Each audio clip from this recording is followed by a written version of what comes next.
ಬೇಸಿಗೆಗೆ ಚಿಲ್ಲಾಗಿ ತಂಪಾಗಿ ಈ ರೀತಿ ಮಸಾಲ ಮಜ್ಜಿಗೆನ ಮಾಡ್ಕೊಂಡು ಕುಡೀರಿ.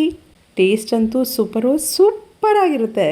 ಈ ಮಸಾಲ ಮಜ್ಜಿಗೆ ಮಾಡ್ಕೊಳ್ಳಲು ಸ್ಟವ್ ಮೇಲೆ ಒಂದು ಸ್ಟೀಲ್ ಕಡಾಯಿನ ಇಟ್ಕೊಳ್ಳಿ.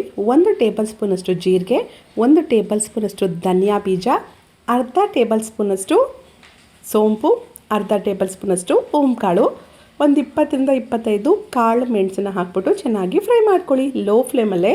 ನಂತರ 1 ಟೀ ಸ್ಪೂನಷ್ಟು ಇಂಗು, ಅರ್ಧ ಟೀ ಸ್ಪೂನಷ್ಟು ಉಪ್ಪನ್ನ ಹಾಕ್ಬಿಟ್ಟು ಒಂದು ಸಲ ಕಲಿಸ್ಬಿಟ್ಟು ಸ್ಟವ್ ಆಫ್ ಮಾಡಿಬಿಡಿ.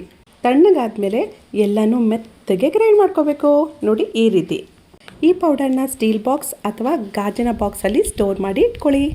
1 ತಿಂಗಳವರೆಗೂ ಚೆನ್ನಾಗಿರುತ್ತೆ. ತಿಂಗ್ಳಿಗೆ ಒಂದ್ಸಲ ಈ ರೀತಿ ಪೌಡರ್ ಮಾಡಿ ಇಟ್ಕೊಳ್ಳಿ.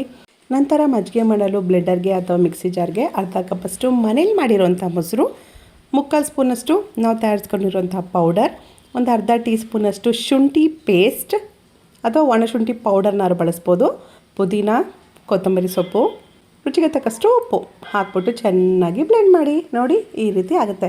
ನಂತರ ಇದಕ್ಕೆ ಯಾವ ಕಪ್ಪಲ್ಲಿ ಮೊಸರು ತೊಗೊಂಡಿರ್ತೀವಿ ಅದೇ ಕಪ್ಪಲ್ಲಿ 3 ಕಪ್ಪಷ್ಟು ನೀರು ಹಾಕಬೇಕು. ಚೆನ್ನಾಗಿ ಕಲಿಸ್ಬಿಟ್ಟು ಸರ್ವ್ ಮಾಡ್ಕೊಳ್ಳಿ. ಅಷ್ಟೇ, ಹೆಲ್ದಿ ಆ್ಯಂಡ್ ಟೇಸ್ಟಿ ತಂಪಾದ ಮಸಾಲ ಮಜ್ಜಿಗೆ ರೆಡಿ ಆಗುತ್ತೆ. ಒಮ್ಮೆ ಟ್ರೈ ಮಾಡಿ, ಸೂಪರಾಗಿರುತ್ತೆ.